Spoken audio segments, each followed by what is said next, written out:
नमस्कार मित्रों, आज की इस वीडियो में आपका स्वागत है। आज हम सीखेंगे महेश्वर सूत्र और महेश्वर सूत्र का उपयोग। ये निकटवर्ती जितनी भी परीक्षाएँ हैं उसमें बहुत महत्वपूर्ण हैं, जैसे CTET, super TET, UP TET. इसके अलावा जो हिंदी जिसमें भी पूछी जाती है, उसके लिए भी आधारशिला है, जैसे यूपीएससी की कोई परीक्षा हुई हो या आरओ की आप देने वाले हों या बीईओ की तैयारी कर रहे हैं, इन सभी परीक्षाओं की दृष्टि से बहुत महत्वपूर्ण है। जो हिंदी मीडियम के छात्र हैं वो भी इसे सीखें और जिनका विषय संस्कृत है वो तो अवश्य सीखें। तो देखते हैं क्या है महेश्वर सूत्र। महेश्वर सूत्र महर्षि पाणिनि ने घोर तपस्या की भगवान शंकर की इस सूत्र के उद्घट के लिए, इस सूत्र को बनाने के लिए। तो जब प्रसन्न हुए भगवान शिव तो उन्होंने नृत्य किया और नृत्य के साथ क्या किए? डमरू वादन किए। डमरू वादन से जो ध्वनियाँ निकली उसको एक साथ संकलित करके महर्षि पाणिनि ने 14 सूत्र को दिए हैं। भगवान भोलेनाथ शिव के जो है प्रसन्न होने के कारण उनके डमरू से ये ध्वनियाँ संकलित की थी, इसलिए इन्हें महेश्वर सूत्र कहा जाता है। और ये जो महेश्वर सूत्र जिस श्लोक से मिला है वो क्या है? वो नीचे दिया गया है मित्रों, आप हमारे साथ सस्वर वाचन कर सकते हैं। देखिए क्या है? नित्यावसाने नटराज राजो ननाद ढक्कामनो पंचवारम ऊर्धर्तु कामः शनकादि सिद्धान एतद्विमर्शे शिवसूत्र जालम नित्यावसाने नटराज राजो ननादिडक्कामनो पंचवारम ऊर्धर्तु कामः सनकादिसिद्धान् एतद्विमर्शे शिवसूत्र जालम।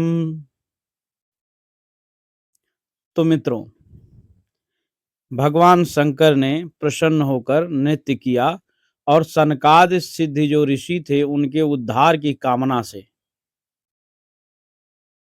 14 बार डमरू बजाया और 14 बार डमरू बजाने पर ये 14 सूत्र निकले हैं। 9 और 5, 9 पंचवारम मतलब 14 बार।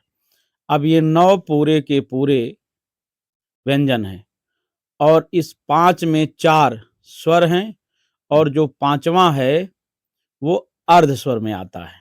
उस पर चर्चा अगली वीडियो में होगी। और इनके कई नाम हैं, जैसे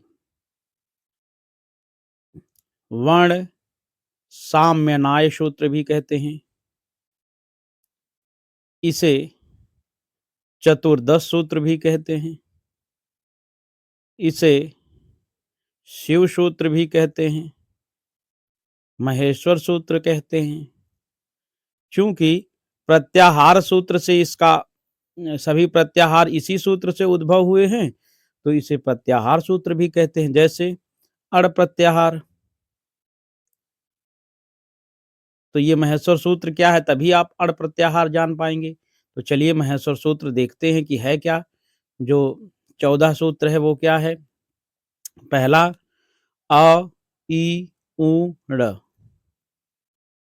दूसरा री री क, तीसरा ए ओंग, चौथा ऐ औ च, पांचवा ह य व र ट। चलिए मित्रों, छठा लड़, सातवां ये चूंकि प्रिंटिंग में भी कुछ दोष आ जाता है तो ये है आ म ङ ण न म। ये सभी नासिका से उच्चारण होते हैं, इसलिए इसे इसी प्रकार से पढ़ते हैं। इसको आ भी कहते हैं। आ का उच्चारण करिए, आ म ङ ण न म, सब नासिका से। अगला है झ भय घ ढ दस जब गड दस ख फ छठ थ छठ तव। उसके बाद मित्रों हैं क प य स स सर हल। चलिए इस पर थोड़ा सा विचार किया जाए। तो इसको एक साथ अगर आप पढ़ते हैं मित्रों, तो इस प्रकार से आप उच्चारण कर सकते हैं। देखते रहिए। अ, इ, ऊँ, ऋ, लि, क, ए, ओंग, ऐ, औ, च, ह, य, व, र, ट, लण, आमंगणनम, झ, भय, घट, दस, जब, घट, दस, खप, छट, त, चट, तौ, कपय, छ, स, सर, हल। इस प्रकार हम महसो सूत्र पढ़े हैं। अब इसमें प्रत्याहार कैसे बना, तो जैसे एक मैं बताता हूँ। अ पहला है अ, इ, ऊ, ड़।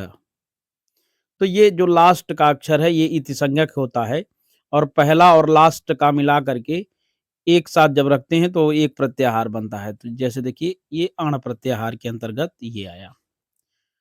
तो अब इसी सूत्र में जैसे अच प्रत्याहार हुए, अच प्रत्याहार ये सभी स्वर को दिखाते हैं। हल प्रत्याहार सभी व्यंजन को दिखाते हैं। अक प्रत्याहार के अंतर्गत सभी मूल स्वर आते हैं। तो मूल स्वर क्या हैं? और इसमें मूल स्वर और संयुक्त स्वर आते हैं। इसमें सभी जितने भी व्यंजन हैं वो आते हैं। उन व्यंजनों में अर्ध स्वर भी आते हैं। तो अब ये बातें कि अर्ध स्वर क्या हैं, मूल स्वर क्या हैं, ये अगले वीडियो में आप देखिएगा, लेकिन इसमें थोड़ी-सी चर्चा हम कर देते हैं। क्या-क्या होंगे? तो ये हम सूत्र से ही जानेंगे। पहला पढ़िए और चा तक हम पढ़ते हैं। पहले सूत्र से और चा सूत्र तक चलते हैं। देखिए, जैसे इसमें से हमने निकाला अ, ई, ओ। यहाँ से हमें मिलेगा री, रे। ठीक? यहाँ से हमें मिलेगा ए, ओ, ङ।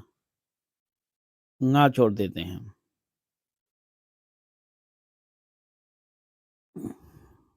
और यहाँ से हमें मिलेगा ऐ और औ।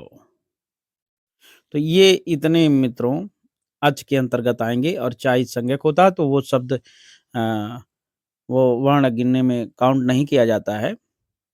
तो ये जितने भी हैं ये प्रत्याहार के अंतर्गत अच के अंतर्गत आने वाले स्वर हैं। चूँकि अच एक प्रत्याहार है, आप प्रत्याहार समझ गए होंगे और इस प्रत्याहार के अंतर्गत आने वाले जो वर्ण हैं, उन्हें क्या कहते हैं? स्वर कहते हैं और इसमें लृ तक मूल स्वर हैं और ए, ओ, ऐ, औ ये संयुक्त स्वर के अंतर्गत आते हैं। इनका मेल स्वरों के मेल से संयुक्त स्वरों का उद्भव होता है। ये हम अगले वीडियो में सीखेंगे। आपको वीडियो कैसी लगी? इसे लाइक, शेयर, सब्सक्राइब ज़रूर कीजिएगा। आपका बहुत-बहुत धन्यवाद। बहुत-बहुत आभार। Thank you very much.